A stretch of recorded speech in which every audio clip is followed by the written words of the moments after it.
the fifth and final characteristic, which is like 5, 6, 7, and 8. They just lumped the big one here.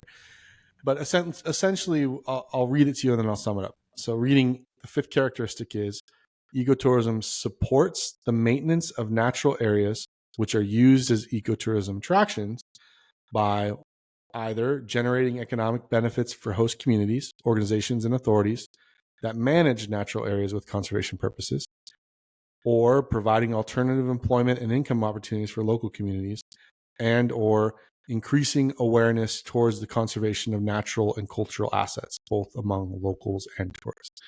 So I think the big takeaway from that one is that ecotourism is helping support more ecotourism, right? So there are economic benefits, both employment, awareness, so on and so forth, but it's making it so that you can come back is essentially the idea, or that other people can come behind you, is number 5. Yeah. Yeah, it's I mean, ecotourism in and of itself isn't a bad thing. I know we really focused on a lot of the negativity in this, but if you look at like the positive, the Bahamas, they make $8 billion a year from 11 million different tourists that come in, and that's just on reef tourism alone. That doesn't include all the beaches and the resorts and everything. So there's a huge economic factor that does benefit the local area as far as tourism goes. Yeah, and I think that diving does a pretty good job, at least in word of mouth, in the increasing awareness of great dive sites. I think maybe we can add to our conversations that we share. Like when I call you up and go like, dude, I just had this amazing dive at this place. You got to go dive this place, or we got to go do it together. That there's also maybe a bend towards the rest of this, which is here's the educational aspect of it. Here's why it's, important for conservation. So, I mean, I think the word of mouth stuff is really well handled within divers, and obviously there's more well-known places than others. But that increasing awareness towards the conservation of natural and cultural assets, I think, is something that we do well already, and maybe could even enhance a little bit if we're able to add in the conservation perspective to that. I think would be cool. But ultimately, like you said, I think that there's a lot of economic benefit and a lot of employment opportunity and so on and so forth that gets developed from scuba divers traveling. I think that we can have our cake and eat it too, that we can do those things and still preserve the dive sites that we want to dive on and not, destroy them for future generations. And I think that comes back to, maybe to wrap up what we've been saying all along, which is, the entire kind of stack from agency to training to diver of including, hey, we want to minimize the negative impacts of what we do. And so we need to be educated on how we impact the environment, both on the surface and below the surface, and how our skill sets can improve to better preserve that environment. And I'm not saying everybody needs to have, a cave level control of their body underwater. That would be great, because I know for me, my enjoyment goes way up if I'm in control, right? Whereas if I'm not, and I go cruising past the thing I want to take a picture of without being able to stop, it's frustrating. That's a personal thing.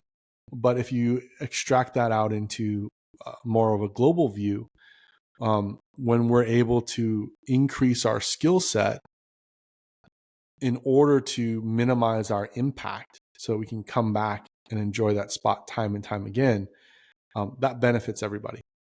And that, I think, is, if you're not experiencing that type of training, or you're not getting what you need from that instructor, there are lots of other places to turn.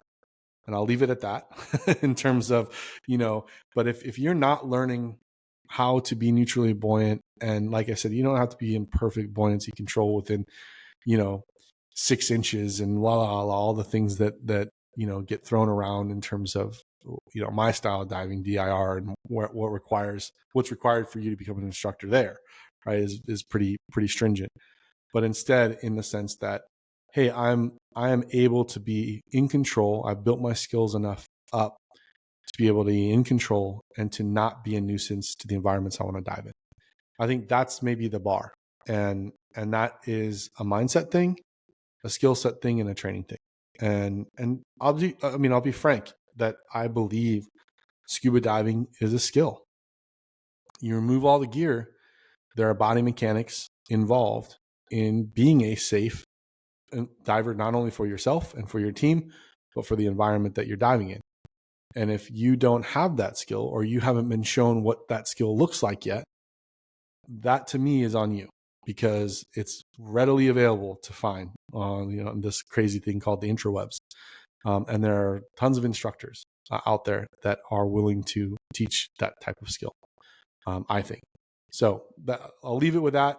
Now that we've beat everybody up, agencies, instructors, divers, no one, including myself. Yeah, no, I can beat myself up too for it. But I mean, like you said, if you're not aware of the alternative, the better way of doing things, the ability to find instructors and information about what you should look like in the water and what you should be doing in the water, you got to live under a rock. I mean, it's on Facebook, it's on Instagram, and I mean, even the Instagram influencers, some of them are still kneeling and doing all sorts of stuff that's just building bad habits within the industry. And it's rough, especially if you're coming from the outside and you don't know. Yeah. And I don't think that skill's hard to build. Not at all. No. I think it just takes some time. Like you said, it doesn't have to be perfect. If it was easy, then you wouldn't need instructors. Yeah. It's true. So we as instructors are there to teach and guide. And if the instructors that you've been exposed to that are not guiding you in a way that will make you better, then at that point, they're really just stealing your